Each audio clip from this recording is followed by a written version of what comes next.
네, 지금 이제 1시 이제 5분이 되었습니다. 네, 모두 음성은 잘 들리시죠?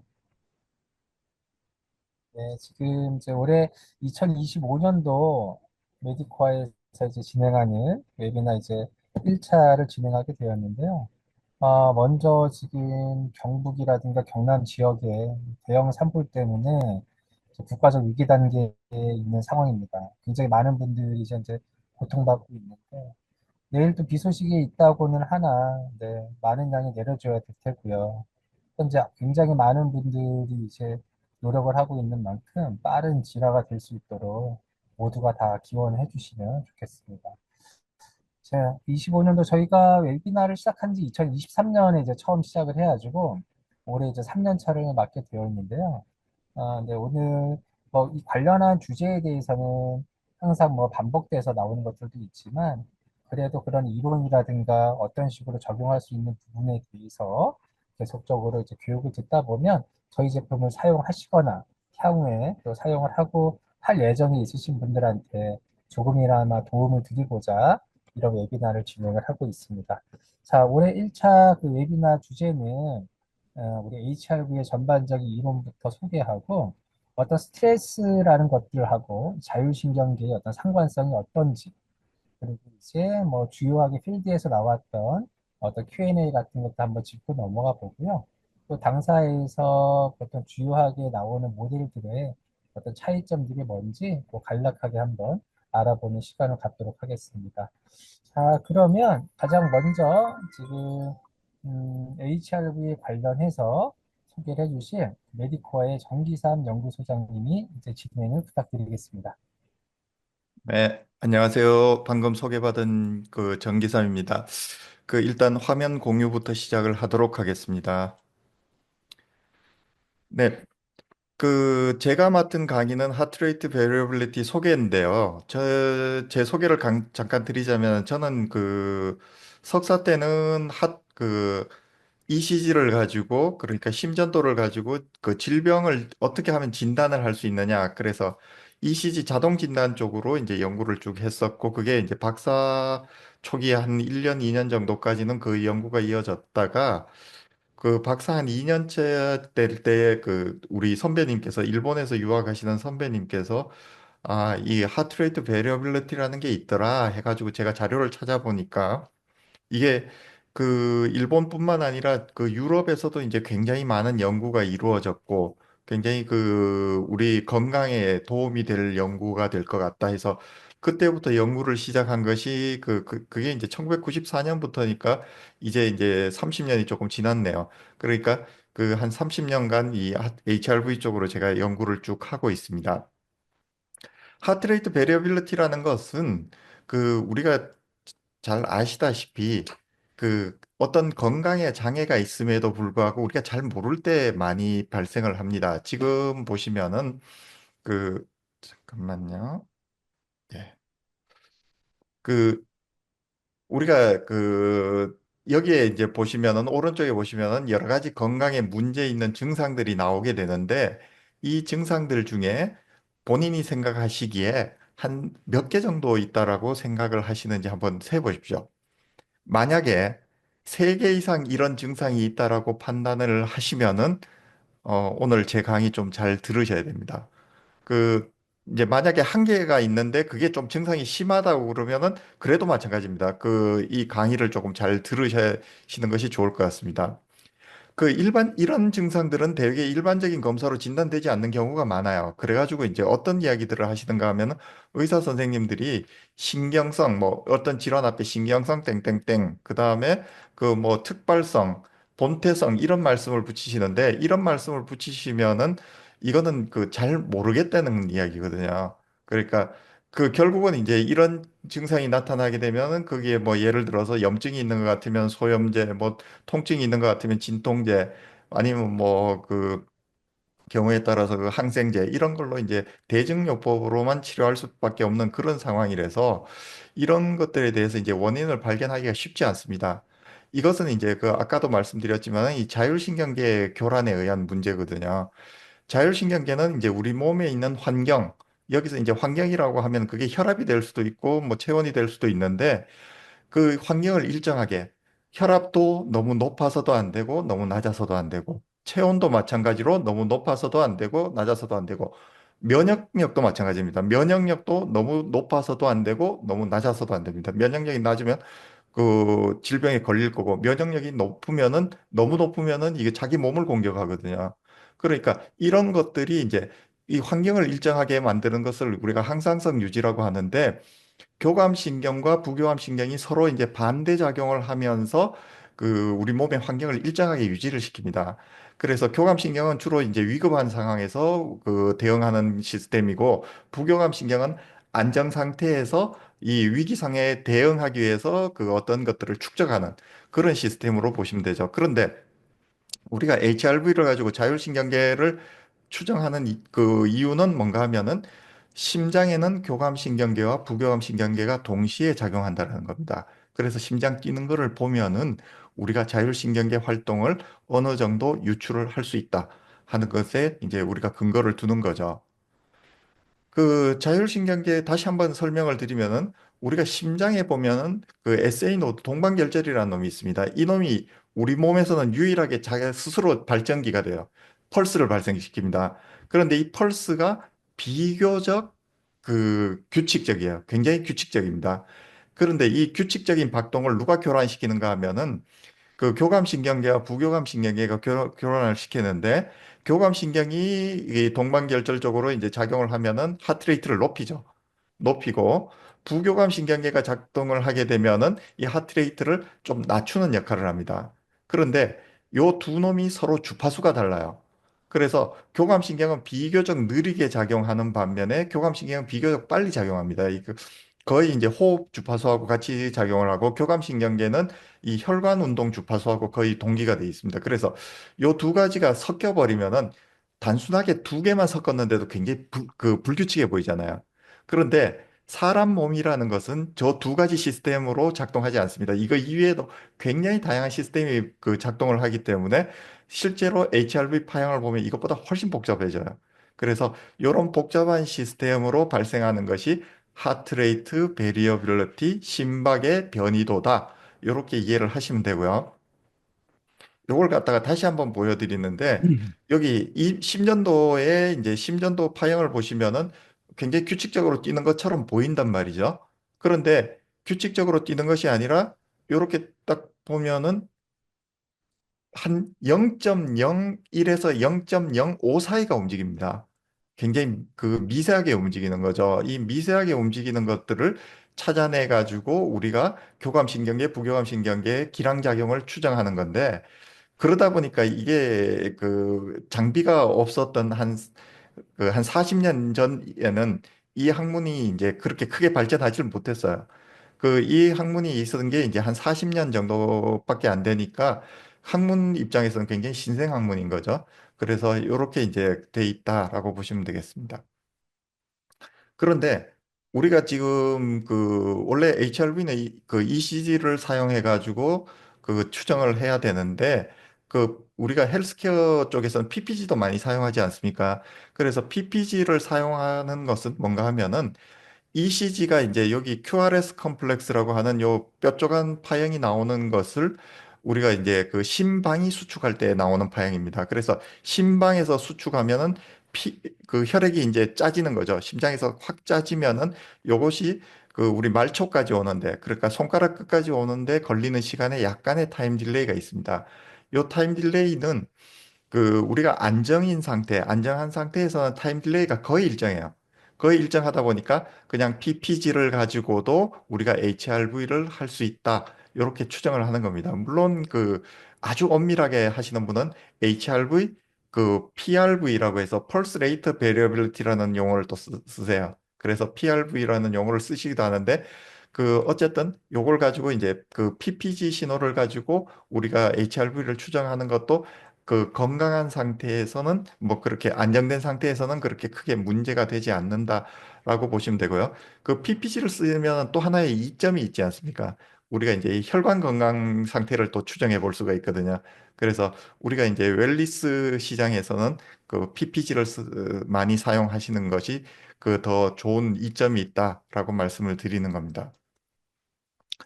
그럼 이제 하트레이트 베리어빌리티를 이제 찍긴 찍었어요. 찍었는데 이걸 갖다가 도대체 어떻게 해석들을 해야 되느냐 하는 것들이죠. 그 보면은 우리가 제일 먼저 봐야 될 것이 이 평균, 그러니까 심박수, 평균 심박수를 먼저 보셔야 됩니다. 왜냐하면은 사람마다 이제 어떤 사람은 분당 심박수가 뭐 한 90인 사람들도 있고 어떤 사람은 그 마라톤 선수 같은 경우에는 뭐 3, 40대도 있거든요. 그러니까 사람마다 차이가 많으니까 요 심박수를 봐야 되고 여기 이제 중간에 잘 안 보이시는데 그 중간에 파란 선입니다. 파란 선이 평균 심박수고 아래 위로 있는 빨간 선이 스탠다드 데비에이션이에요. 그 표준 편차입니다. 그래서 요 표준 편차가 여기 보시면은 SDNN으로 표시가 됩니다. 그다음에 이제 RMSSD는 표준 편차 비슷한 건데 이거 인접한 박동 사이의 간격의 차이를 가지고 또 스탠다드 데비에이션을 만든 게 있어요. 그래서 이런 것들이 이제 RMSSD가 되고 그 다음에 이제 보시면은 지오메트릭 어널리시스라고 해서 요거는 이제 그 어떤 그 기하학적인 모형을 보고 이야기하는데 주로 히스토그램으로 많이 유출합니다. 히스토그램 모양이 이제 이렇게 넓은 삼각형이냐 뾰족한 삼각형이냐 이런 것들을 보고 이제 추정하는 거고요. 그 다음에 프리퀀시 어널리시스는 요게 이제 시계열 신호라고 그러는데 이 신호를 우리가 이제 뭐 퓨리어 트랜스폼이 됐던 AR 모델이 됐던 어떤 그걸 가지고 이제 주파수로 한번 다시 변환을 시켜보면 요런 파형이 나오거든요. 그래서 요거는 이제 높은 주파수, 여기는 낮은 주파수 해가지고 이게 주파수가 어디에 있는, 어디에 어떤 성분이 많으냐를 보고 우리가 이제 그 분석을 하는 겁니다. 그래서 요런 세 가지 분석을 통해 가지고 우리가 이 사람이 어느 정도 그 자율신경에 어떤 문제가 있는지 이런 것들을 추정해 보는 겁니다. 그 하트레이트는 아까도 말씀드렸지만은 그 하트레이트가 가지는 굉장히 많은 정보가 있습니다. 심장의 건강 상태. 그러니까 그 운동 안 하시는 여성분들 같은 경우에 아무리 안정 상태에 있더라도 막 90, 100 넘어가시는 분들이 많으세요. 그런데 규칙적으로 운동을 하신다든지 아니면 그 전문 운동 선수들 같은 경우에는 분당 박동수가 이제 그 우리가 60회가 60회 언더로 떨어지면은 그 브라디카디아라고 해서 이제 섬액 환자가 돼 환자라고 하기는 그렇지만 하여튼 섬액이란 말이에요. 그러면은 이런 것들이 이제 보면은 그 차이가 많은데 아 이분이 지금 쉬고 있는데도 평균 박동수가 심장 박동수가 이제 분당 박동수가 어느 정도다 이것만 보더라도 아 이분의 상태를 어느 정도 유추할 수 있다는 거죠. 체력 수준이라든지 활동 수준이라든지 지금 감정 상태 그 평소에 예를 들어서 내가 한 60인데 갑자기 어느 날 측정했더니만은 어느 그 80에 들어가 있다. 그러면 이제 내가 굉장히 화가 나 있거나 아니면 그 전날 어떤 술을 마셨던가 뭐 이런 상태의 변화가 있다는 거죠. 어, 예. 그래서 그런 것들을 이제 우리가 알 수 있다. 뭐 이렇게 보시면 되고요. 그 하트레이트를 먼저 보시는 것을 굉장히 권장을 드립니다. 그 다음에 이제 액토픽 비트라는 게 나오는데 이제 기회 수축이라고 우리가 표현을 하는데 실질적으로 기회 수축의 대부분은 부정맥입니다. 그러니까 그 갑자기 이제 여기 보시면은 여기 한 70대 뛰다가 갑자기 140으로 팍 뛰는 경우가 보이시죠? 이거는 어떤 경우가 하면은 탕, 땅, 땅 하다가 갑자기 따당 이렇게 되는 겁니다. 그러니까 심장이 쿵쿵 쿵쿵 이런 거고요. 요 밑에 보시면은 갑자기 이제 툭 40으로 뚝 떨어지는 거에 나오는데 쿵쿵쿵 하고 한참 쉬다가 쿵이 되는 거죠. 이런 상황들이 이제 발생하는데 사실은 그 기회 수축이나 부정맥은 뭐 일반 사람들한테 누구한테나 다 있습니다. 그냥 일반인들도 있는데 단지 너무 많을 경우 이게 이제 너무 많다는 게 어느 정도 기준이냐? 저희들이 보면은 분당 한 2회 이상 되면은 조금 문제가 있다라고 보고 있습니다. 이게 이제 그 이해가 있다라는 게 생리학적인 어떤 기준이라기보다는 HRV 분석을 할 때 보면은 그 분당 2번 이상 그러니까 3분 측정했을 때 한 6개 이상 나오니까 그 HRV 그 분석에 영향을 받더라는 겁니다. 그러니까 안 좋은 상태인데 괜히 뭐 어떤 지표는 좋게 나오고 뭐 이런 부분들이 이제 발생한다라는 겁니다. 저희가 회사에서 경험이 한 20년, 25년 되다 보니까 이런 것들에 대한 통계는 저희들이 잘 갖고 있습니다. 그래서 이런 것들이 이제 액토픽 빛을 먼저 보셔야지 이게 6회가 넘어갔는데 이걸 무리하게 해석하시려고 하면은 잘못된 해석이 나오실 수가 있다. 그렇게 알아두시면 되겠습니다. 요거는 이제 그 액토피 비트가 7개인 분이고요. 그런데 요분은 액토피 비트가 하나밖에 안 나왔어요. 하나밖에 안 나왔는데도 사실은 이분은 부정맥입니다. 그러니까 그 이분은 이제 그 바로 리셉터 쪽이 이제 굉장히 민감하신 분이에요. 그래서 요런 분들도 그런데 요분은 이제 우리가 이제 하트레이트 그것만 가지고 이제 기준만 가지고 하다 보니까 그 기준은 거의 벗어나질 않았어요. 하지만은 요런 패턴이 나올 때는 조금 주의해서 보셔야 된다라고 보시면 되겠습니다.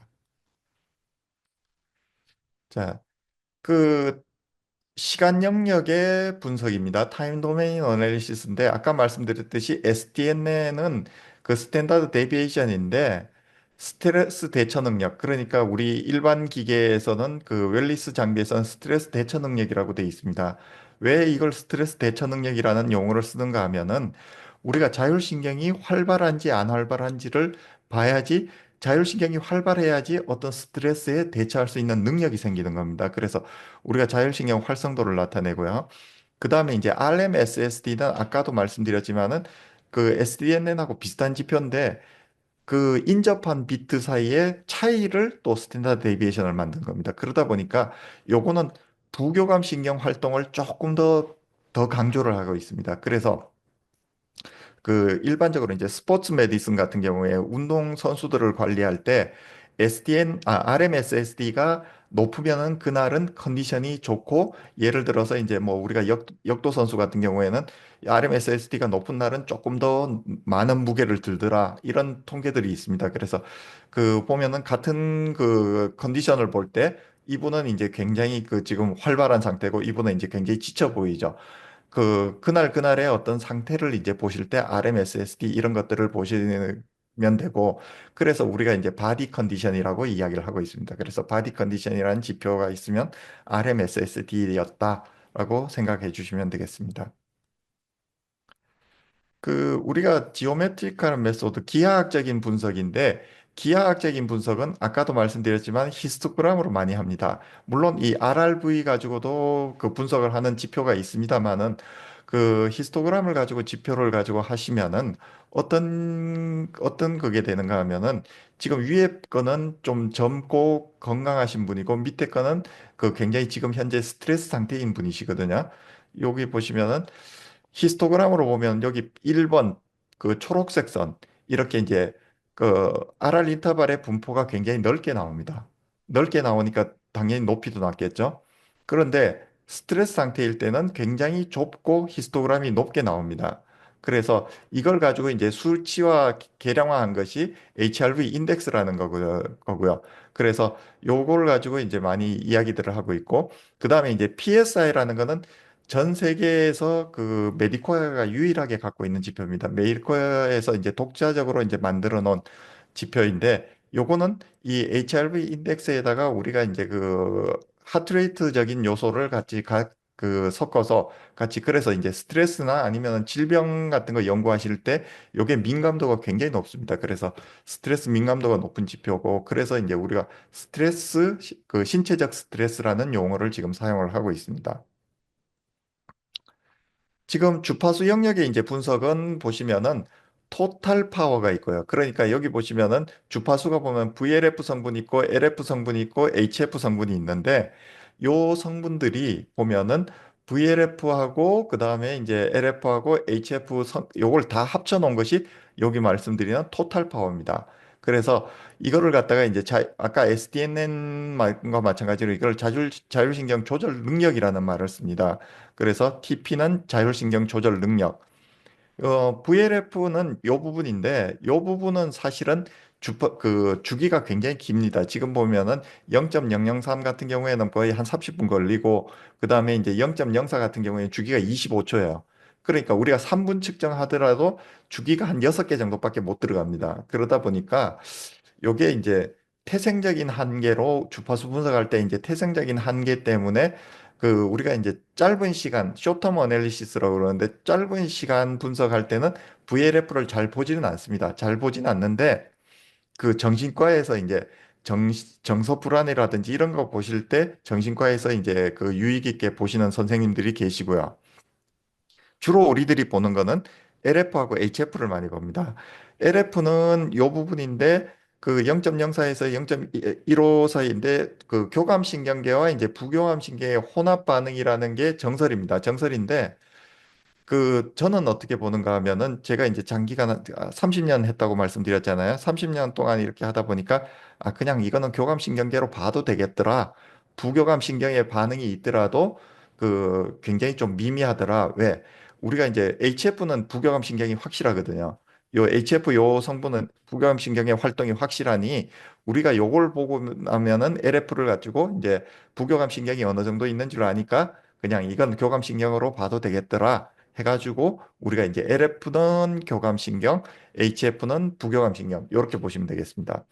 대신에 HF는 주의하셔야 될 게 뭔가 하면 이게 호흡 주파수거든요.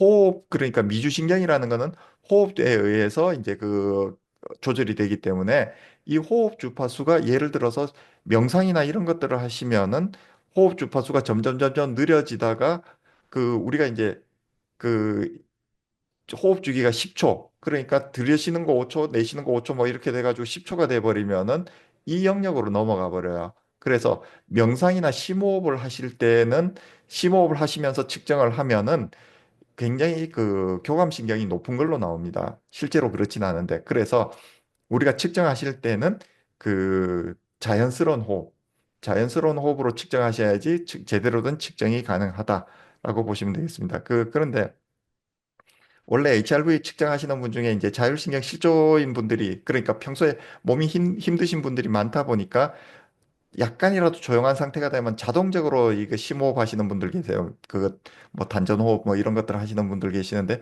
그러면은 피크가 이쪽에 가 있다라고 보시면 되겠습니다. 그리고 이제 자율신경 균형 지표가 되는데 자율신경 균형이라는 건 교감과 부교감의 그 균형이기 때문에 LF 교감, HF 부교감. 그래서 LF 나누기 HF 레이쇼 비율 해가지고 이렇게 이제 LF HF 레이쇼라는 것이 대표적인 교감 부교감 신경의 지표인데 이거는 어떻게 보면은 분산이 굉장히 넓습니다. 사람마다 차이가 굉장히 많이 나요. 0.0 몇에서부터 시작해 가지고 뭐 거의 한 10 몇 가지 이렇게 올라가니까 차이가 너무너무 많이 나거든요.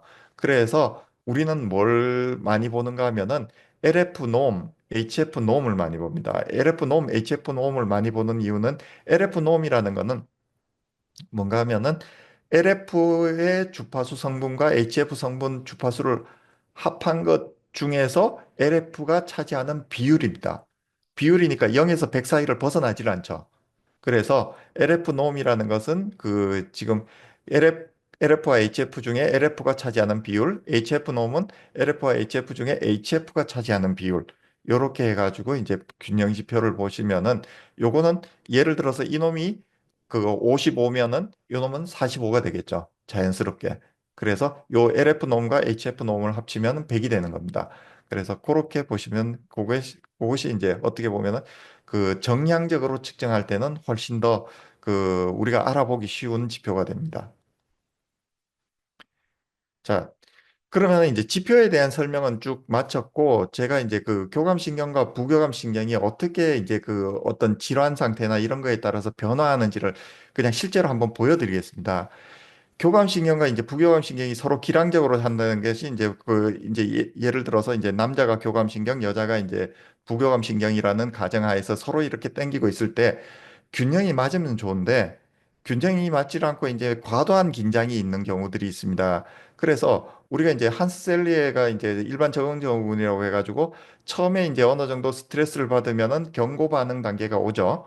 경고 반응 단계가 오고 이제 이게 점점 이제 당기는 게 심해지면은 이제 저항 단계로 넘어갔다가 어느 순간에 우리가 아유 못 견디겠다 이렇게 되면 줄이 끊어지거나 아니면은 긴장이 너무 세서 줄이 끊어지거나 아니면은 내가 못 견뎌서 손을 놓는 경우가 있습니다. 이러면 둘 다 넘어지는 거죠.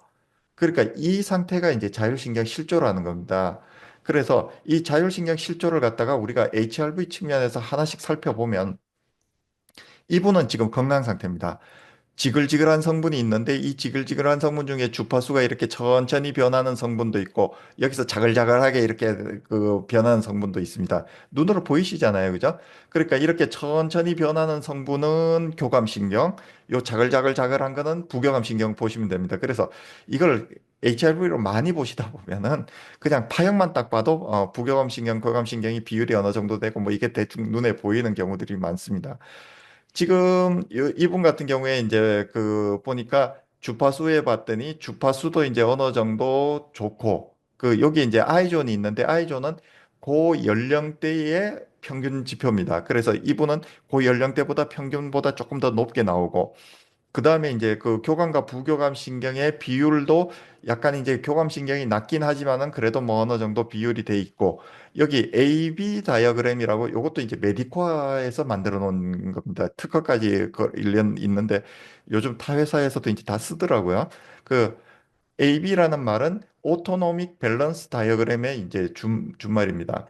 그래서 그 오토노믹 밸런스 다이어그램을 보시면은 여기에 이제 안에 들어가 있는 요 부분을 우리가 레드 존이라고 이야기합니다. 그래서 레드 존은 굉장히 그 자율신경 활동이 위축된 상태라고 보시면 되고요. 그 다음에 여기 그린 존이 고 연령 나이 그러니까 메디코아에서 지금 보면은 거의 한 20만 명 넘는 데이터를 가지고 이제 저희들이 업력이 한 26년이 되다 보니까 그 데이터를 가지고 요 연령대의 남성이면은 요 정도의 그 분포를 하고 있더라 하는 것이 이제 여기 그린존입니다. 그린존이고 이 옆에 이제 끝에 있는 이 보라색 존 하이퍼존이라고 해가지고 약간 높은 겁니다. 높은 것이 이제 뭐 나쁜 거냐? 이 그 완전히 바깥으로 치우쳐져 있으면 뭔가 이게 왜 이런지 한번 조사를 해보셔야 되는 거고요. 약간 높은 거는 이제 조금 좋은 상태라고 보셔도 되겠습니다. 그래서 요렇게 이제 그걸 하니까 지금 이분 같은 경우에는 그린존에서 약간 밖으로 쳐져서 이제 상당히 건강한 상태인데 이분이 스트레스를 받으면 어떻게 되느냐? 요렇게 바뀝니다. 아까 자글자글한 성분은 없어지고 이렇게 천천히 이렇게 되는 성분만 보이시죠? 자, 아까 하고 한번 비교해 볼까요?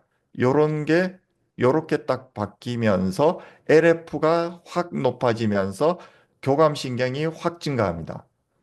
그래서 지금 정상 범위에 있는데 LF만 밖으로 삐져나가 있죠.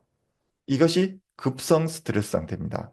그래서 급성 스트레스 상태가 되면 교감신경만 지금 흥분해 있는 상태인데 요 상태가 이제 조금 더 진행이 되면 갑자기 교감신경계가 확 없어지면서 HF 성분이 확 떠버려요. 그래서 아까 보신 것처럼 SNS가 확 떠 있다가 갑자기 반대로 PNS, 그러니까 부교감신경이 확 증가를 합니다. 그러면서 대부분의 지표가 이 레드 존 안으로 들어가고 HF만 밖으로 삐져나와요. 하트레이트는 뭐 그냥 우리가 낮은 거 높은 거 아시는 거니까 그러니까 이렇게 이제 삐져나오게 됩니다. 이게 이제 어떻게 보면은 소진 단계에 들어오셨다고 보시면 되고요. 그 다음에 완전히 탈진하는 경우에 완전히 탈진하면 이렇게 됩니다. 직선입니다. 이 직선을 보시면은 그 하여튼 누구든지 그 뭐 본인이 그렇든 아니면 다른 사람이 이런 직선이 보이면은 굉장히 좀 위험한 상태 또는 이거는 회복이 굉장히 좀 어려운 상태 뭐 이렇게 보시면 되겠습니다. 그래서 자율신경 실조 상태고 특히 그 심장 질환 그러니까 그 심근경색이 경험이 있었다든가 뭐 이런 히스토리가 있으신 분들은 이런 상황이 나오면은 굉장히 위험한 상태로 알려져 있습니다. 저희들도 이제 그 뭐 병원의 여러 가지 이제 사이트들에서 이제 이 보고를 받아보면은 이런 경우에서 이제 심장마비가 오는 경우들을 꽤 많이 저희들도 접하고 있습니다. 그래서 이런 거는 굉장히 그 위험한 상태다. 안에 다 들어가 있죠. 그 하트레이트만 밖으로 삐져나가 있는 경우들이 많습니다. 그래서 이런 것들은 자율신경 실조 상태, 그 다음에 직선이다. 이렇게 보시면 되겠습니다. 그래서 요거를 이제 정리를 하면은 그 한눈에 보시라고 이제 건강한 상태, 스트레스 상태, 그 다음 소진 상태, 실조 상태. 약간 복잡한 거, 그 다음에 굵은 그거, 그 다음에 이제 단순해지면서 자글자글한 것만 조금 있다가, 그 다음 그 자글자글한 것도 없어지는 상태. 이런 것이 이제 그 우리가 이제 그 어떤 건강 상태가 이제 그 안 건강한 상태로 이제 넘어가는 자율신경 실조로 넘어가는 그런 상황이라고 보시면 되겠습니다. 자, 그 결론을 한번 내려보겠습니다. 그 자율신경 검사는 자율신경계 활동을 관찰할 수 있는 도구입니다. 굉장히 간편한 도구입니다. 그러니까 EKG는 전극을 붙여야 되지만 그 우리가 이제 손끝에서 재는 PPG 같은 경우에는 그냥 그 손끝에 그것만 잠깐 차고 있으면은 그러니까 뭐 짧게는 1분, 길게는 3분, 5분 이렇게 하면은 이제 그 그날의 컨디션을 알 수 있는 거죠. 그래서 그 HRV 검사는 이제 정신적 상태, 육체적인 상태를 유추할 수 있는 그야말로 컨디션을 유추할 수 있는 굉장히 유용한 도구다라고 보시면 되죠. 자, 그런데 HRV는 고정되어 있는 게 아니라 변합니다. 그러니까 여러분들 뭐 보시면 아시겠지만은 그 혈압도 오전하고 오후가 다르고요. 그다음에 체온도 오전과 오후가 다르고요. 혈당도 밥 먹기 전과 오후 다르듯이 HRV는 뭐에 따라 변하느냐? 땡땡땡 변한다. 그냥 제가 그냥 말씀을 드리겠습니다. 뭐 열받으면 변하고 지치면 변하고 우울하면 변하고 일어나면 변하고 운동하면 변하고 한숨 쉬면 변하고 흥분하면 변하고 화나면 변하고 놀라면 변하고 기분 좋으면 변합니다. 그러니까 그 보면은 그 상태를 굉장히 민감하게 반응한다라는 겁니다. 그래서 그 우리가 HRV를 측정할 때 한 번만 측정하시는 것이 아니라 수시로 측정. 그것도 이제 가능하면은 동일한 시간대 가능하면 측정을 해 보시는 게 좋습니다. 왜냐하면은 그 우리가 이제 여러 번 그 예를 들어서 아침 7시라면 알겠지? 7시를 정해서 이제 계속 측정하다 보면은 그 비슷하지만은 그 사이에서도 이제 조금 올라가는 날이 있고 조금 내려가는 날이 있거든요. 그럼 아, 내 베이스라인은 어느 정도인데 오늘은 조금 그날보다는 평소보다는 좋구나, 낮구나. 오늘은 뭐가 문제가 생기구나. 아니면은 점점 뭔가 나빠진다고 그러면은 이제 원인을 찾으셔야 되는 거죠. 그래서 이런 것들이 이제 HRV가 이제 유용한 거고요. 변했으면 왜 변했는지를 꼭 체크를 하셔야 됩니다. 그래서 요걸 갖다가 이제 아까 실조 상태를 방치하시면은 사람의 굉장히 약한 부분을 뚫고 나오세요. 약한 부분이라는 거는 뭐 내가 췌장이 약하면은 당뇨가 생기는 거고요. 혈압 쪽이 약하면 고혈압이 생기는 거고요. 그다음에 이제 머리가 그 혈관이나 이제 머리 쪽이 조금 안 좋으면은 두통이나 아니면 뭐 탈모로 일어날 수도 있고요. 그래서 이런 것들을 이제 왜 변했는지를 알아야 된다라는 거고요. 그래서 우리는 HRV를 그 질병을 진단하는 도구로 보지 않습니다. 질환을 알 수 없지만은 그냥 바이탈 사인. 그러니까 체온, 혈압, 뭐 체온이 높다고 해가지고 무슨 질병인지는 모르잖아요.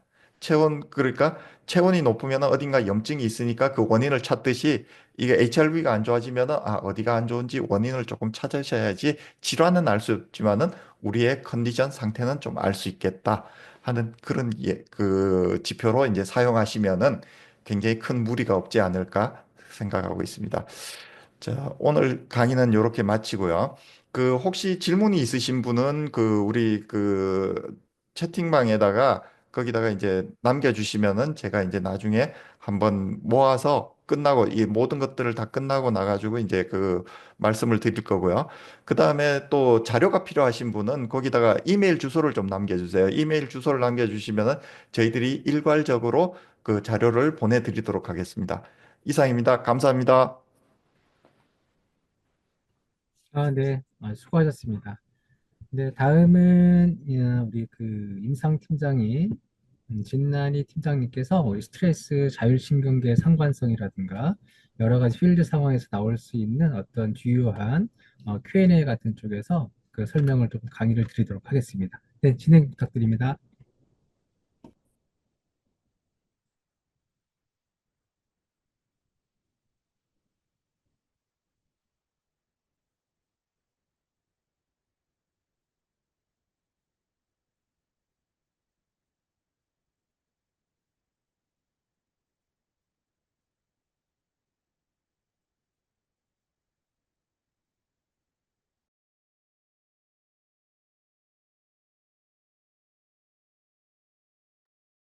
오디오가 안 켜졌습니다.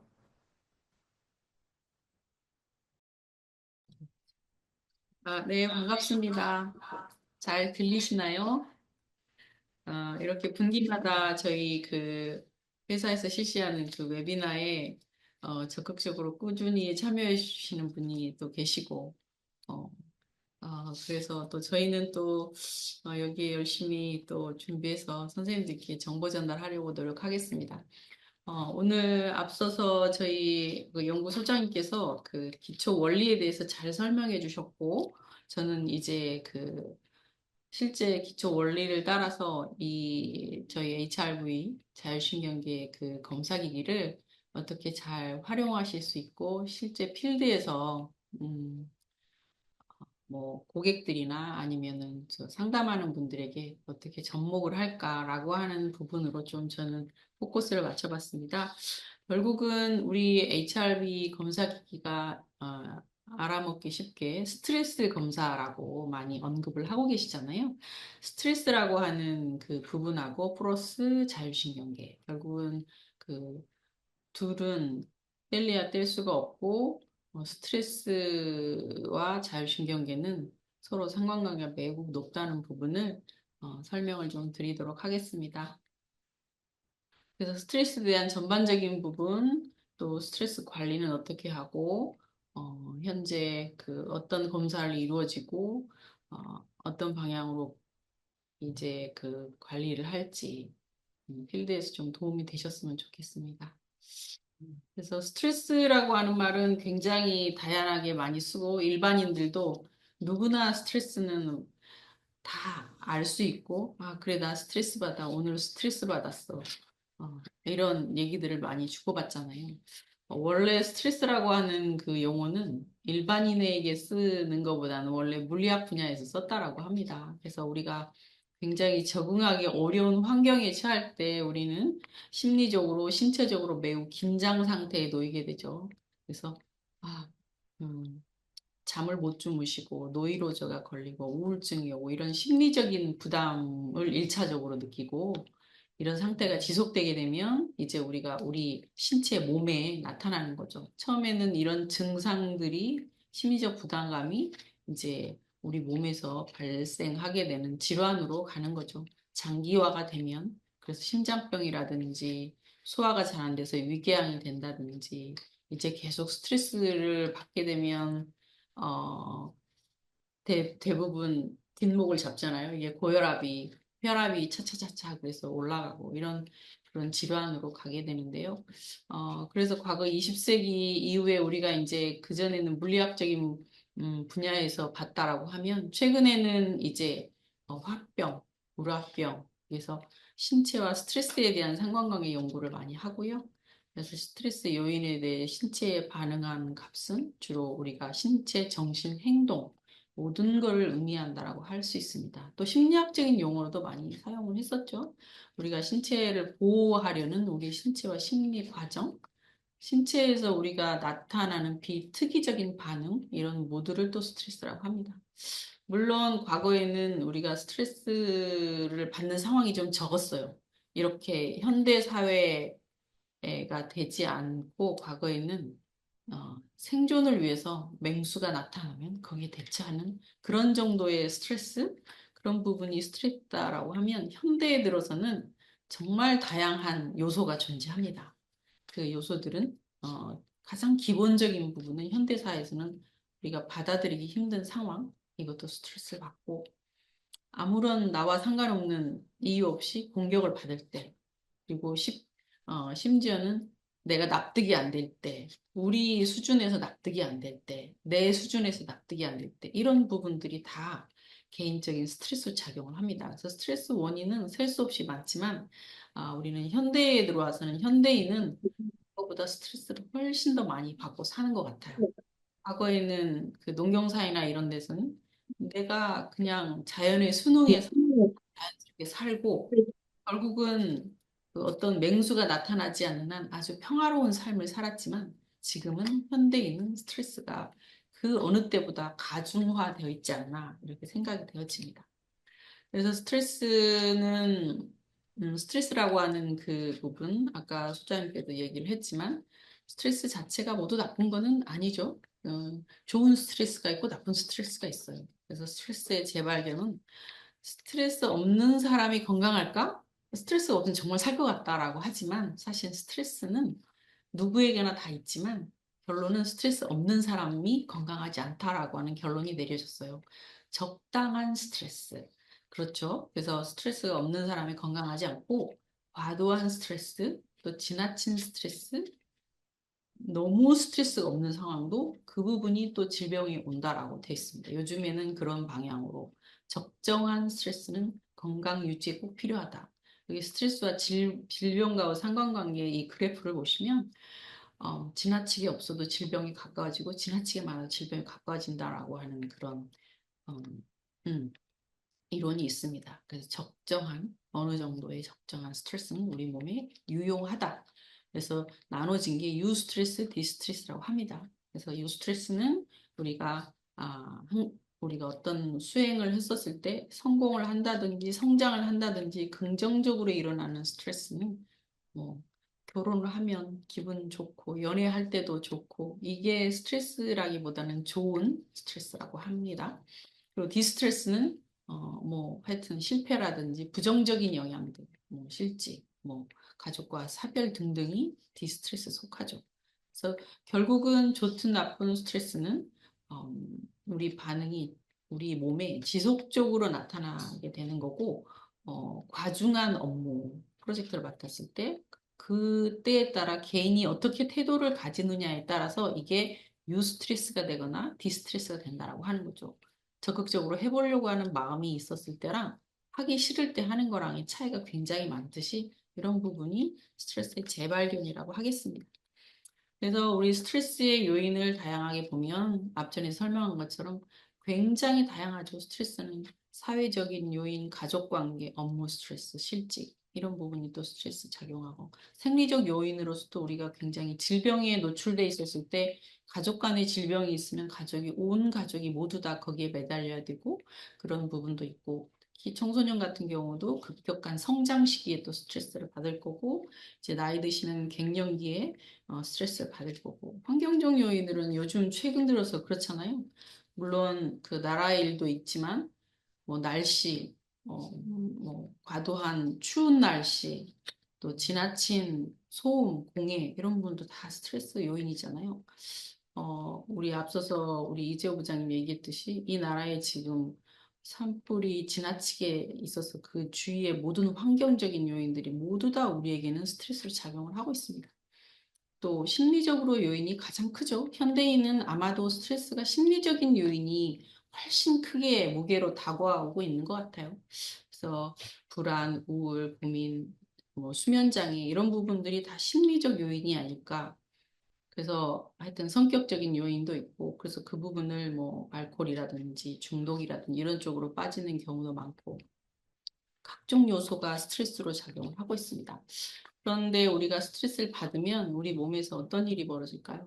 주로 처음에 이 부분을 급성인 경우에는 맞서서 싸우죠. 파이트를 하고 어느 정도 시간이 지나면 그걸 피하고 싶습니다. 그래서 도망가는. 그러니까 만성 스트레스가 되면 무기력해지고 그 부분에 대해서 피하는 경향. 그래서 스트레스를 받게 되면 반응이 그렇게 달라지는 거죠. 초기에는 처음에는 견디는지 해보려고 하다가 이건 더 이상 포기하는 경우 뭐 이런 경우들이 있겠죠. 급성과 만성 스트레스도 나눠지고 사실은 우리 몸은 여기에 반응을 반드시 하게 돼 있습니다. 스트레스를 받게 되면 그래서 반응을 하게 되면 우리 스트레스는 처음에는 뇌에서 감각기관에서 반응을 하고 뇌에서 반응을 하면 처음에는 우리가 스트레스를 받는 제일 먼저 나타나는 급성으로 나타나는 신경계가 교감신경계라고 하는 겁니다. 교감신경계와 내분비관이 제일 먼저 반응을 하고 거기에 스트레스 호르몬이 나타나옵니다. 그래서 그걸 코티졸이라고 하고 거기에 대한 스트레스 반응을 하는데 결국은 우리 가장 먼저 우리 몸에 반응하는 게 심장박동이에요. 여러분들이 우리 기계를 많이 다뤄보셨으면 알겠지만 우리는 긴장되고 스트레스 받으면 심장이 쿵쾅쿵쾅 제일 먼저 반응을 하고 그 부분을 통해서 우리는 이제 스트레스가 인지되고 그래서 심장박동이 굉장히 빨리 오랫동안 뛰고 있다라고 하는 부분은 오랜 동안 스트레스에 노출돼 있고 그게 완성화돼 있다라고 볼 수가 있어요. 심장박동이 되게 빠른 거는 결코 좋지 않거든요. 그래서 많은 다양한 증상들도 나타나죠. 어떤 분은 잠을 못 자고, 어떤 분은 불안하고, 어떤 분은 머리가 아프고, 어떤 분은 소화가 안 되고. 그래서 이게 모두 누적돼서 우리가 이를 만성 피로라고 하죠. 6개월 이상 이런 증상들이 해결되지 않으면 저희가 의학에서는 만성 피로라고 진단을 내립니다. 결국은 이런 스트레스를 해결하기 위해서 어떤 사람은 폭식을 한다든지, 어떤 사람은 술을 많이 먹는다든지, 어떤 사람은 그 몸에 뭐 혈압이 상승한다든지, 그래서 결국은 심장병, 뭐 당뇨병 악화되고 생명이 단축이 되는 거죠. 결국은 스트레스가 인체에 굉장히 무서운, 결국은 모든 만병의 근원이 스트레스다라고 귀결되어도 틀린 말이 아닙니다.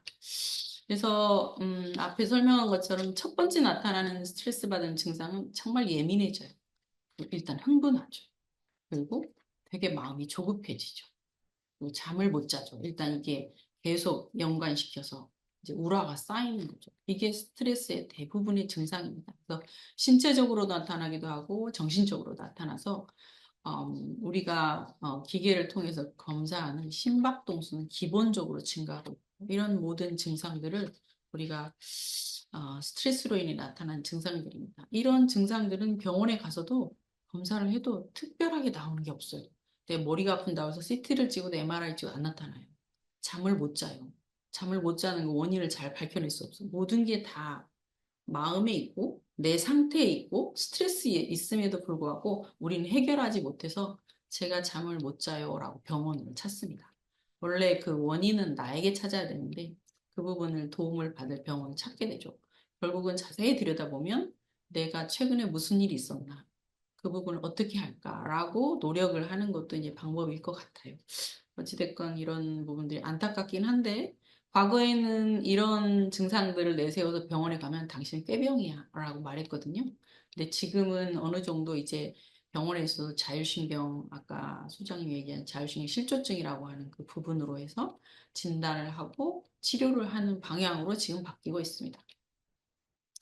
개인에 따라 굉장히 다양하게 나타나죠. 그래서 스트레스를 평가하는 그 우리 도구들이 있어요. 병원에 가시면은 어, 부신 호르몬 검사, 코티졸, 스트레스 호르몬, DHA 이런 부분을 검사를 호르몬 검사를 하기도 하고요. 신경전달 물질인 좀 들어보셨을 세로토닌, 아드레날린. 우리가 우울증 환자분들은 세로토닌이 부족해서 우울증 걸린다라고 정신과 가면 얘기 많이 합니다. 그래서 약물들을 복용할 때 기운을 나게 하는 세로토닌 약물을 주기도 하고 그렇습니다. 이런 검사들은 혈액검사, 소변검사 이런 걸로 할 수 있고 여러분이 많이 들어보셨고 많이 해보셨을 자율신경계 검사, 교감 부교감을 보여주는 HRV. 이게 스트레스 평가 도구로 이미 국내에서 이제 거의 자리매김을 했고 병원에서 검진에서도 하고 어떤 모든 기관에서 내과, 뭐 가정의학과, 내분비과, 뭐 외과, 심지어는 통증에서도 이제 자율신경계는 우리 전신에 걸쳐 나타나기 때문에 모든 과에서 저희 HRV 검사를 하고 있습니다. 미토콘드리아라고 하는 검사는 유기산, 소변 유기산 검사로 하는 건데 에너지가 얼마나 많나, 산화 스트레스가 얼마나 있나 보는 검사고요. 그리고 스트레스 반응 척도 검사도 설문으로 하고 있습니다. 결국은 설문은 이 객관성이 좀 많이 결여돼 있어요. 자기 주관적인 요소가 많이 되었기 때문에 결국은 자율신경계 HRV를 통해서 스트레스 평가 방법으로서 현재는 가장 많이 검사를 하고 계십니다. 그래서 스트레스와 자율신경계를 다시 한번 보면 이것도 많이 들으셨을 내용인데 말 그대로 자율신경계는 우리 몸에서 자율적으로 조절해주는 시스템입니다. 자율적으로 조절해주기 때문에 어느 정도 자기가 잘 조절되고 있을 때는 우리 몸에는 문제가 생기지 않아요. 그러니까 자율적인 시스템인데 자율적인 시스템이 깨질 때 우리 몸 문제가 발생하기 시작합니다. 우리 의지와 상관없이 자율적으로 조절되고 있기 때문에 결국은 우리 심장에서 그 HRV를 측정하기 때문에 아시다시피 심장은 내가 의지대로 너 빨리 뛰어라 라고 한다 빨리 뛰는 게 아니고요. 너 천천히 뛰어라 라고 천천히 뛰는 거 아닙니다. 그래서 우리 의지와 상관없이 내장기관 조절을 해주는 시스템이 자율신경계고 특히 거기에 교감, 부교감으로 구성돼서 우리 몸을 항상 일정하게 유지를 해줍니다. 그게 가장 중요한 시스템의 역할입니다. 그래서 거기에 가장 많이 관여해 주는 게 심장박동수, 호흡, 혈압, 소화 등이 자율신경계를 신체 조절해주는 역할을 하고 있습니다. 그래서 항상 일정한 성질을 유지해준다라고 해서 항상성 조절이라고 하고 우리 생명 유지에 없어서는 안 될 굉장히 중요한 시스템입니다. 겉으로 드러나 보이진 않지만 우리 뼈나 뭐 저기 구조적인 거 뭐 허리 뼈나 뭐 어깨 뼈나 이런 부분들은 부러지면 CT나 MR 찍어요. 근데 자율신경계는 스스로 조절이 안 된다고 해서 뭐고 검증하기가 그동안에 굉장히 어렵습니다. 그렇지만 이제 자율신경계에 대해 많은 사람들이 겪고 있고 고민하고 있고 스트레스로 인해 자율신경계가 망가지는 것을 보면서 이제 그 컴퓨터가 발달하면서 이제 기계도 발달하고 이렇게 검증을 하게 된 겁니다. 과거에는 그런 사람들은 꾀병이라고 치부하고 병원에서 그냥 너 꾀병이구나라고 하는 경우 굉장히 많았어요. 지금은 이제 굉장히 달라졌습니다.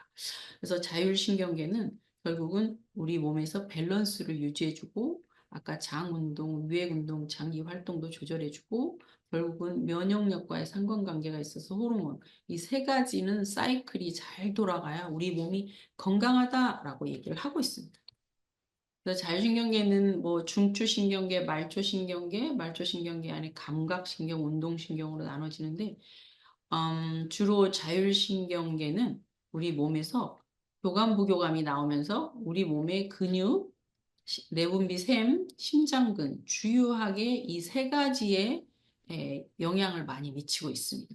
그래서 우리가 스트레스를 받았다라고 하면 처음에 위급 상황에 먼저 달려가는 신경이 교감신경계, 아버지신경계, 자동차로 말하는 엑셀, 그리고 반대로 부교감신경계는 우리 신체를 보호해주고 보존해주는 충전 역할을 하는 거예요. 그래서 위기 상황 후에 브레이크처럼 이렇게 작동을 합니다. 둘이 어느 하나만 치우치게 올라가면 이제 문제가 발생하는 거죠. 교감이 너무 지나치게 올라가면 부교감이 제어를 해줍니다. 부교감이 또 너무 지나치게 올라가서 기운이 없고 나른하고 피곤하면 어느 정도 교감이 있어야 서로 에너지가 보충이 되고 이런 서로의 보호 역할, 보완 역할을 하고 있습니다. 그래서 우리 몸에서 근육도 마찬가지고 내분비 샘도 마찬가지, 심장도 마찬가지입니다. 우리 근육도 긴장하고 스트레스를 받으면 굉장히 근육이 딱딱해집니다. 내분비샘도 마찬가지로 지나치면 어, 호르몬의 교란 작용이 생겨서 우리가 문제가 발생하고 심장도 마찬가지죠. 심장이 지나치게 빨리 뛰면 부교감이 없으면 심장을 이완시켜주는 성분이 떨어져서 심장이 터질 겁니다. 이런 개념으로 우리는 자율신경계가 온몸에 걸쳐서 근육, 호르몬계 자율적으로 조절되는 시스템을 이렇게 관장을 해주고 있습니다. 그래서 다시 종합 정리를 해드리면 주로 교감신경계는 낮에 활동해요. 그래서 아침에 일어나자마자는 교감이 약간 활성화돼. 교감이 활성화되지 않으면 잠만 자고 싶어. 부교감만 지나치게 많이 나오면 나른하고 피곤해서 잠만 자고 싶어. 낮에 활동하는 거고 아침에 깨는 순간 교감신경계가 일을 하는 거고요. 얘는 심장을 빠르게 운동하게 하는 거고 부교감은 심장을 부드럽고 늦게 혈관에 있어서는 부교감을 확장시켜줘서 릴렉스 시켜주는 거고 교감신경은 혈관을 긴장시켜주는 또 혈압도 올리고 그래서 온몸이 긴장 시에 스트레스 시에 가장 많이 활동하는 애가 교감신경계다. 부교감신경계는 그 몸에 지나치게 교감신경계가 많으면 부교감이 나와서 우리 몸을 조화를 시켜준다. 이렇게 생각하시면 굉장히 쉽겠습니다. 그렇지만 교감, 부교감은 온몸에 걸쳐서 활동을 하고 있습니다. 동공, 침샘, 심장, 위장관 등등, 방광 등의 작동을 하고 있고 부교감신경계도 마찬가지죠. 서로 반대의 작용을 하면서 우리 몸을 밸런스를 유지시키고 항상 일정한 성질을 유지시키고 항상성 조절을 하고 있다라고 하는 개념입니다. 그래서 아까 설명드린 것처럼 스트레스가 자율신경에 미치는 영향은 말 그대로 자율신경 상호 직접적인 영향을 주고 있다. 그래서 교감신경계가 항진시키고 부교감 감소시키면서 밸런스를 파괴한다. 스트레스를 지속적으로 받으면 밸런스가 일단 무너져요. 그러면은 아까 증상들이 나타나서 질병이 오는 거죠. 결국은 신체 전반적인 기능을 저하시키면 자율신경의 기능이 떨어지고 초기에는 화가 나고 어지럽고 소화가 안 되고 불면이 있고 이게 질환이 오래동 유지가 돼서 질환으로 발전하는 거죠.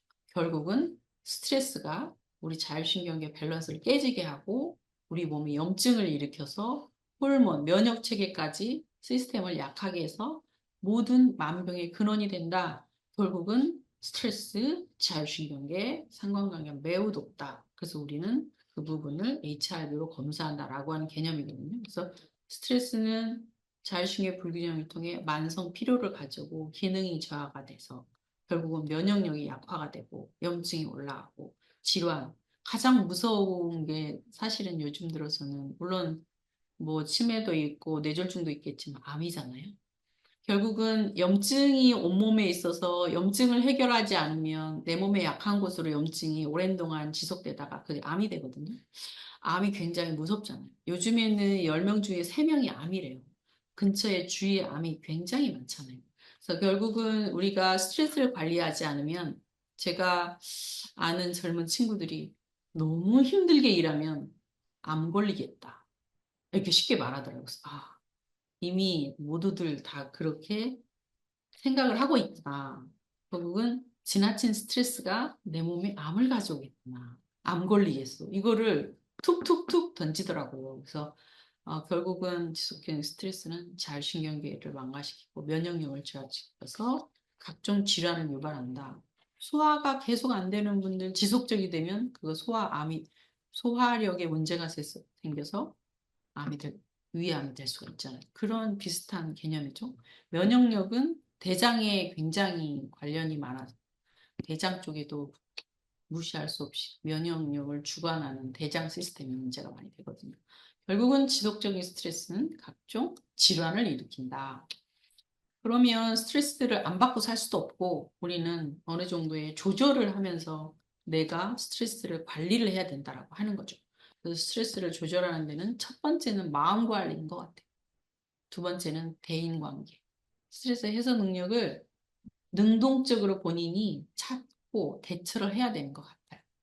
물질에 의존하거나 특히 줄 담배를 핀다든지 스트레스 받으면 일단 담배 하나 핍시다 라고 나가더라고요. 줄 담배. 혹은 얘가 가장 사람들이 많이 하는 스트레스 해결 방법이더라고요. 이건 정말 지양을 하고 긍정적인 대처 방안을 찾아야 될 것 같아요.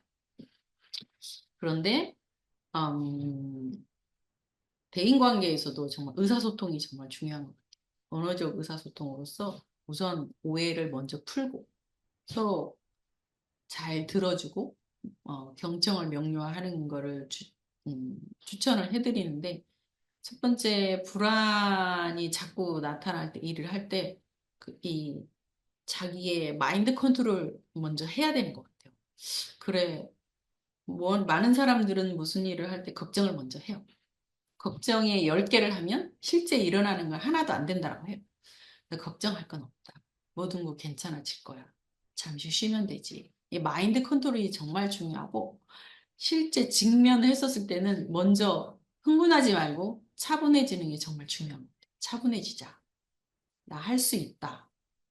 이렇게 교감보다는 부교감을 향상시키는 그런 컨트롤이 정말 중요한 것 같아요.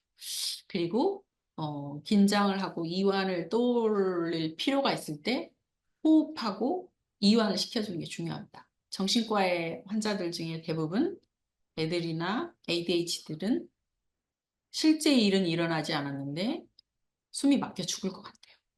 그럴 때는 정신과에서도 해줄 거 없거든요. 약보다는 우선 심호흡해라.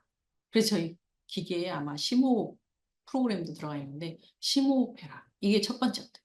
그래서 심호흡을 하면서 잠시 그 긴장된 순간을 딜레이 시키는 게 그게 굉장히 중요합니다. 그리고 모든 과정 후에 무슨 일을 할 때 성공할 것을 미리 인정하고 잘 해냈어, 나 잘했어. 이러한 자기 칭찬 이 부분도 매우 중요한 것 같습니다. 아무튼 이런 스트레스 상황에 노출돼 있을 때 자기 관리와 스스로의 중재도 매우 중요하다고 보고 이완요법은 물론 호흡, 명상이 대부분 많겠지만 특히 근육 이완, 생각에 편안한 자세, 아침에 자고 일어나서 허리를 피는 거 굉장히 중요해요. 하늘을 보고 날개를 피듯이 우리 사람 몸은 항상 직립보행을 하기 때문에 늘 고개를 숙이고 사무실에 앉아 계실 때도 지금 열심히 잘 듣고 계시는 황인덕 선생님 보니까 자세가 조금 틀어져서 자세를 탁 피고 뒤로 허리를 제끼고 아무튼 우리는 직립보행을 하는 사람이기 때문에 늘 의자에 앉아 있거나 그러면 꾸부정하고 고개가 앞으로 나가고 PC 앞에 거북목이 되고 그렇습니다. 늘 아침에 일어나서 한번 중간중간에 허리를 펴고 허리가 앞으로 숙이지 않게 뒤로 제끼게 하는 그런 운동을 꼭 하는 게 정말 중요한 것 같아요. 이 부분은 허리에도 좋고 전반적인 근육 이완을 해서 전체적인 긴장을 푸는 것도 정말 좋습니다. 우리가 근육이 굳어지면 스트레스 받는 근육이 굳거든요. 그런 부분을 해결하지 않으면 아파져요. 그래서 자세가 굳어져요. 그래서 질환이 와요. 그것도 마찬가지고 심호흡 하시고 이제 또 약간의 편안함을 유지하려면 뭐 좀 SMR 같은 걸로 또 듣는 부분도 있고 뭐 화면을 이쁜 자기가 좋아하는 꽃화면이나 이게 웃는 화면이나 호수나 이런 부분을 이미지를 좀 사무실에 이렇게 붙여놓고 보시고 아무튼간 그런 부분이 중요하고 가장 중요한 거는 유산소 운동입니다. 스트레칭을 강력하게 추천을 드리고요. 혼자 힘으로 정말 안 돼서 내가 견딜 수 없으면 전문가의 도움도 필요합니다. 그래서 이제 마지막으로 아까 설명은 다 드렸기 때문에 간략하게 우리 HRV를 통해 스트레스를 어떻게 평가하는지 보면요. 이건 펀메드에서 올해도 한 6만 2천 편, 매년 그 연구 실적이 늘어나고 신뢰도가 있는 HRV로 스트레스를 보는 겁니다. 그래서 스트레스와 관련된 논문이 얼마나 있나 봤더니 우울증과 스트레스 논문이 굉장히 많습니다. 결국은 스트레스는 우울증과 직결이 다 돼 있다. 심장 질환에 대한 최근에 거의 모든 연구에 우울 증상이 포함되어 있고 사망률도 또 증가하고 있고 그래서 우울 정서 그룹은 HF 부교감이 굉장히 심하게 감소해 있다 이런 것도 있고 정서 개선과 스트레스 적대감 수준이 HRV에 영향을 많이 미칩니다. 특히 적대감을 많이 갖고 있으면 음, 굉장히 심박수도 올라가고 그렇습니다. 그래서 하여튼 적대감, 분노, 정서 이런 부분이 교감신경계 지배를 받고 있고 결국은 이거 반면에 우리가 감사의 감정을 가지면 HRV 파워 스펙트럼은 긍정적인 반응으로 움직입니다. 결국은 우리는 현대인은 스트레스를 피할 수 없기 때문에 음, 긍정적인 감정으로 아까 제가 중간에 설명드린 방향으로 모든 일 처리를 하실 때도 한 템포 늦게 마음을 조금 다스리면서 일을 해야 될 것 같습니다. 이 일은 어차피 해야 되니까요. 그리고 작업 수행이라든지 생산성 및 스트레스 이런 부분도 마찬가지죠. 분노 불안은 대뇌 피질의 기능을 억제해서 심장 리듬의 신호를 일관성이 없게 만들기 때문에 결국은 그 생산성도 굉장히 떨어뜨립니다. 그래서 긍정적 정서가 HRV에 좋은 영향을 미친다라고 하는 논문들도 있고 교감과 부교감 시스템의 균형에만 좋은 영향을 주는 게 아니라 에너지 소진하지 않고 우리 성능 향상에도 굉장히 중요한 영향을 미치고 있습니다.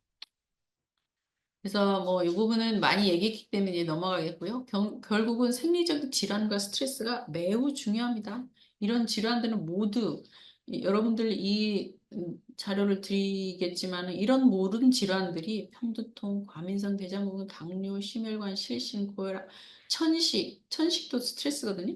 말초혈관 질환, 순환장애, 통증, 신경장애, 파킨슨 장애, 불안, 이게 모두 다 스트레스로 인해 나타나는 질환인 걸로 논문에도 나와 있습니다. 결국은 결론 지어서 말씀드린 HRV는 교감, 부교감의 밸런스를 통해서 전반적인 스트레스를 검증하는 도구고요. HRV는 몸과 마음을 읽어주는 생체 신호라고 했습니다.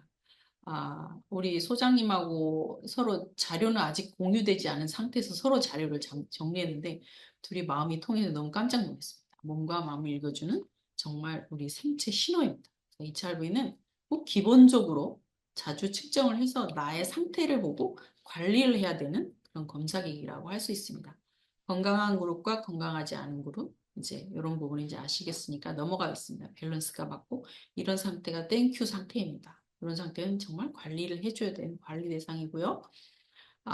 저희는 이런 식으로 아까 다 설명을 드려서 정상 전환에 레퍼런스 전환이 있느냐, 2단계로 가느냐, 3단계로, 4단계로 빠진 사람들은 굉장히 위험합니다. 이런 사람들은 정말 관리해줘야 되고 본인이 스스로 해결하지 못하기 때문에 이런 4단계 그룹들은 병원의 도움을 받아야 됩니다. 그렇습니다. 이것도 마찬가지로 베리에이션이 클수록 좋고 4단계에 있는 그룹들은 정말 관리를 받으셔야 됩니다.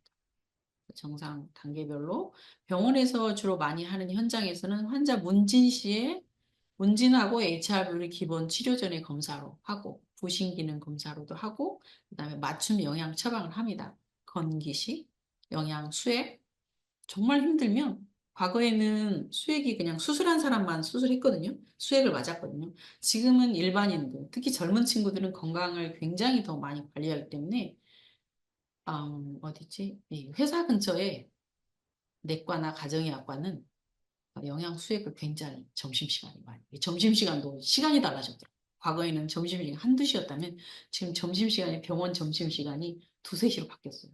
직장인들이 거기 와서 한 시간 동안 수액 맞아요.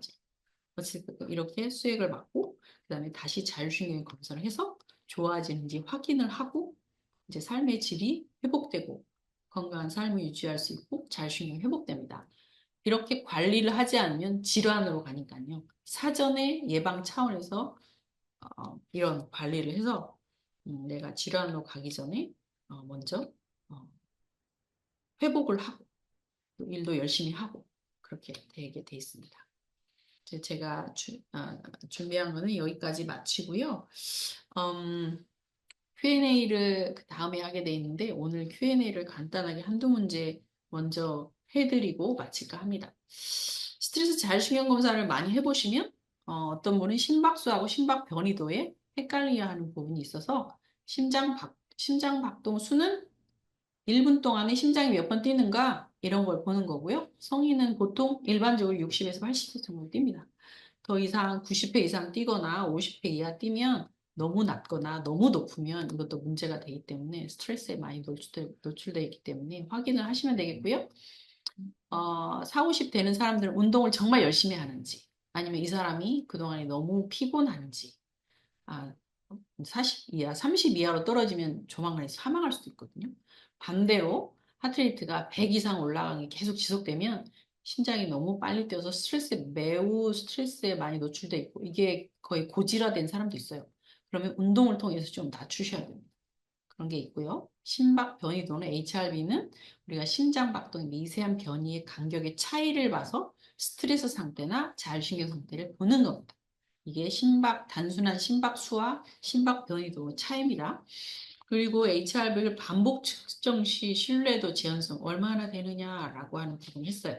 물론 심장 박동 변이도는 생체 신호이기 때문에 측정함과 동시에 동일하게 나오진 않아요. 젊은 연령대가 변동폭이 좀 크죠. 나이가 들면 변동이 좀 줄어듭니다. 그래서 40대 이후가 생애 전환기여서 질환이나 만성 피로가 많이 쌓이면 그때 확 많이 떨어집니다.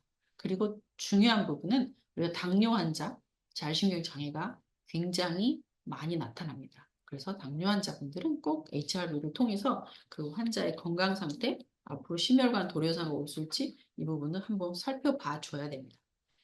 주로 이제 아까 다 얘기했죠. 자율신경계, 기능, 만성 피로 이런 모든 사람에게 이 검사는 대상이 되겠습니다. 그리고 혈액순환 검사에서 또 이제 많이 쓰시면서 이게 신뢰도 정확도가 어떻게 되느냐라고 하는 질문도 많으셨는데요. 보통은 7, 80% 정도로 저희가 이제 혈액순환 검사도 단순히 우리가 임으로 만든 게 아니고 그 혈관 단계라든지 이런 부분을 만들 때 논문 플러스 아주대학교에서 임상도 했습니다. 그래서 정확도 신뢰도는 7, 80% 정도 가져가고 이제 안정된 상태에서 측정을 해야 된다라고 하는 거고요. 또 굉장히 좋게 나타나지만 나이 드신 분도 있을 수도 있어요. 그런 경우는 보통은 고혈압의 노출돼 있을 때 굉장히 파워가 커서 좀 변동폭이 크게 나타날 수가 있고요. 그리고 염증이 있을 때, 우리 몸에 염증이 있을 때 심박수가 매우 빨리 뛰면 혈액순환 상태가 좀 높게 나타나는 경향성이 있습니다. 그 부분은 참조를 하시고요.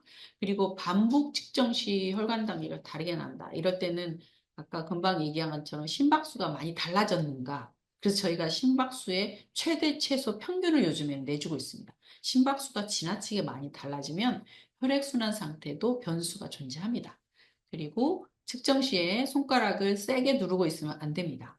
왜냐하면 세게 누르면 말초에서 혈액에 흐르는 파형을 캐치하는데 그 손끝에 누르고 있으면 이 좀 결과가 좋지 않게 나타납니다. 그리고 살짝 움직여도 그렇고요.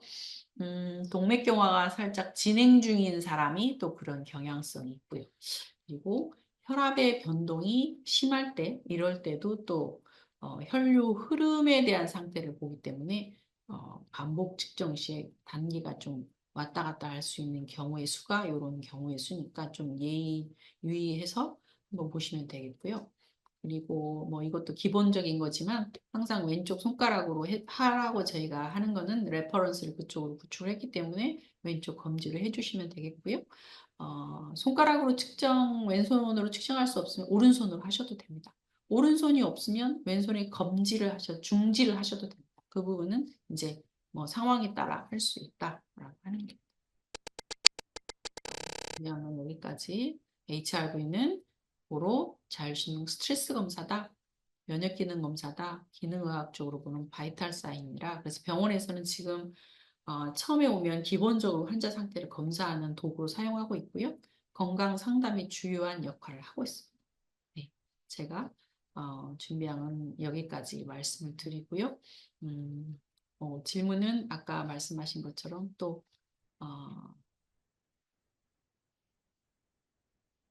이렇게 톡으로 해주시면 되겠습니다. 네, 감사합니다.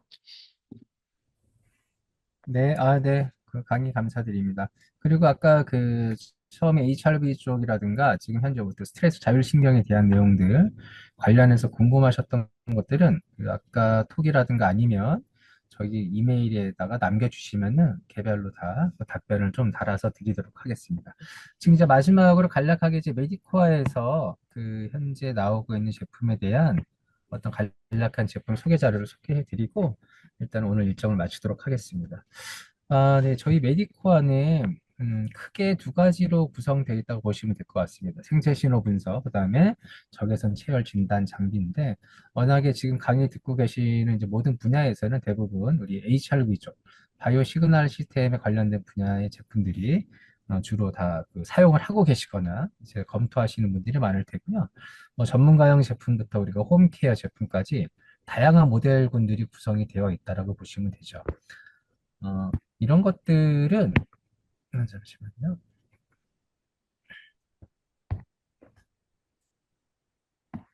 네. 지금 보시면 이제 위에 보이는 장비형 제품들 같은 경우가 우리가 스트레스 자율신경 검사기 중에서 장비 형태로 어떤 전문가용 어떤 제품이라든가 또 바디 체커 같은 경우에서는 하나의 터치 방식으로 일단 쉽게 측정을 해서 사용할 수 있는 장점이 있는 모델군이라고 보시면 되고 밑에 부분은 이제 우리 적외선 체열 진단을 통해서 어떤 통증 유무를 눈에 보이지 않는 통증을 열화상 상태로 볼 수 있는 장비를 저희가 취급하고 있다라고 보시면 됩니다. 보통 이제 병원에서 전문적으로 이 자율신경 실조증에 관련한 부분을 정밀 진단할 때는 이런 AFT 800이라는 모델을 보통 쓰는 거고요. 네. 보통 이제 우리가 비의료 헬스케어 쪽에서는 SA 3000U 모델 또는 이제 바디 체커를 많이 쓰실 텐데 각각의 장단점은 있습니다. 어떤 센서가 더 이제 ECG 센서가 있느냐 없느냐 더 많은 파라미터를 보여주느냐 이런 것들도 있는 거고 단순히 너무 좋은 장비가 다 현장의 상황에 맞는 건 아니고요. 그 해당하는 어떤 장소에서 쓰여지는 목적이라든가 어떤 예산에 따라서 다 선택을 하시는 게 가장 활용도를 높게 할 수 있다라고 보실 수가 있습니다. 지금 헬스케어 쪽 분야라든가 뭐 기업체, 뭐 치유의 숲 다양한 분야에서 많이 쓰는 모델이 이제 이 바디 체커라는 모델이고요. 터치 방식으로 쉽게 측정을 할 수가 있고 그다음에 한 장의 결과지로 나의 어떤 스트레스 자율신경 상태 및 혈관의 건강 정보까지도 제공을 하다 보니까 가장 많이 현재 쓰이고 있는 모델이다라고 보시면 될 것 같습니다. 네, 추가적으로는 이제 이동이나 휴대가 좀 용이한 부분에서는 이런 맥스펄스라는 어떤 컴퓨터와 연결해서 쓰는 모듈형 타입도 저희는 보유를 하고 있고요. 때에 따라서는 기술 개발 연동을 통해서 어떤 다양한 어떤 키오스크라든가 이런 쪽에 협업도 가능한 부분이 있습니다. 이런 모델들이 제공하는 다양한 결과지 부분이 있는 거고요. 우리들은 언제든지 그런 쓰여지는 상황 목적에 따라서 제품을 선택해서 사용할 수 있다는 게 메디코어에서 한 25년 동안 제조 판매를 하면서 보유하고 있는 기술력이라든가 다양한 모델군이라고 보시면 될 것 같습니다. 자, 오랫동안 또 이제 강의를 들으시느라고 수고들 많으셨고요. 저희는 이제 매 분기마다 이제 한 번씩 계속 이런 교육을 계속 진행할 거고, 다음번 주제는 요거보다 좀 다르게 또 이제 형식이 또 이제 진행할 때지만, 가장 기본적인 핵심 이론이라든가 쓰여지는 활용 분야 방안에 대해서는 항상 그런 교육 안에 넣도록 할 예정입니다. 다시금 저기 궁금하신 거라든가, 어떤 이런 부분 있으면 톡에다가 메일 주소하고 내용들을 남겨주시면 저희가 정리를 해가지고 해당하는 어떤 답변을 드릴 수 있도록 하겠습니다. 네, 모두들 또 1시간 좀 넘게 또 교육 드리느라 고생 많으셨고요.